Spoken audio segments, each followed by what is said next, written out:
दोस्तों, सनातन धर्म में महिलाओं द्वारा किए जाने वाले ऐसे कई व्रतों का वर्णन मिलता है जिनका संबंध सुखी वैवाहिक जीवन, सौभाग्य और मनोकामनाओं की पूर्ति करने वाला माना जाता है।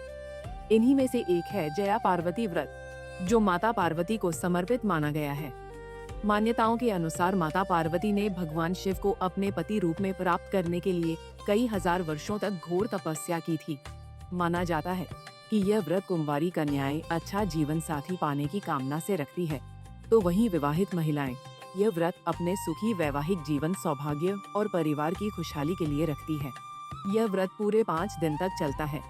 धार्मिक मान्यताओं के अनुसार कहा जाता है कि जो भी इस व्रत को रखता है उसे माता पार्वती और भगवान शिव की कृपा प्राप्त होती है, साथ ही सभी मनोकामनाएं पूरी होती है। ऐसे में दोस्तों, साल 2026 में कब रखा जाएगा जया पार्वती व्रत और क्या रहेगा इसका शुभ मुहूर्त और पूजा विधि, आज की इस वीडियो में हम आपको इसी के बारे में बताने वाले हैं। तो चलिए बिना किसी देरी के शुरू करते हैं। हिंदू पंचांग के अनुसार आषाढ़ मास के शुक्ल पक्ष की त्रयोदशी तिथि का आरंभ 26 जुलाई को दोपहर 1:57 पर होगा और तिथि का समापन 27 जुलाई को शाम 4:14 पर होगा। इस हिसाब से जया पार्वती व्रत का आरंभ 27 जुलाई से होगा।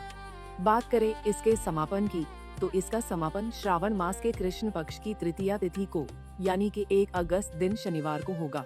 वहीं जया पार्वती प्रदोष के पूजा मुहूर्त की, तो इसका समय 27 जुलाई को शाम 7:15 से रात 9:20 तक रहेगा, जिसकी कुल अवधि 2 घंटे और 5 मिनट रहेगी। जया पार्वती का व्रत काफी कठिन माना जाता है, क्योंकि यह व्रत लगातार 5 दिन के लिए किया जाता है। इस व्रत में फलाहार कर सकते हैं।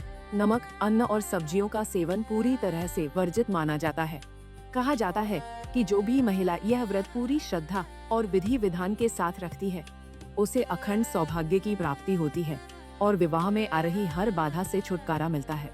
वहीं अगर यह व्रत कुंवारी कन्याएं रखें, तो उन्हें मनचाहे वर की प्राप्ति होने की मान्यता है। चलिए आपको बताते हैं इस दिन की पूजा विधि के बारे में। जया पार्वती व्रत के दिन प्रातःकाल जल्दी उठकर स्नान आदि से निवृत्त होकर स्वच्छ कपड़े पहने और पूरे श्रद्धा भाव से व्रत का संकल्प ले। इसके बाद माता पार्वती और भगवान शिव का स्मरण करते हुए पूजा की तैयारी करें।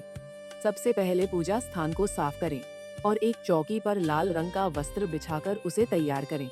इसके बाद उस पर भगवान शिव और माता पार्वती की प्रतिमा या तस्वीर स्थापित करें। स्थापना के बाद भगवान शिव और माता पार्वती को कुमकुम, अष्टगंध, इत्र, फूल, नारियल, मौसमी फल और अन्य पूजा सामग्री अर्पित करें। श्रद्धा पूर्वक दीपक जलाकर पूजा करें और जया पार्वती व्रत की कथा का पाठ करें। इसके बाद भगवान शिव और माता पार्वती की आरती करें। आरती के पश्चात हाथ जोड़कर अपनी मनोकामना माता पार्वती के समक्ष रखें और सुख समृद्धि की प्रार्थना करें। कई स्थानों पर इस व्रत के दौरान रेत या मिट्टी से हाथी बनाने की परंपरा भी निभाई जाती है। यदि आपने भी ऐसा किया है, तो व्रत के समापन के बाद सुबह स्नान करके श्रद्धापूर्वक उस हाथी का नदी या किसी पवित्र जल स्थान में विसर्जन करने की मान्यता है।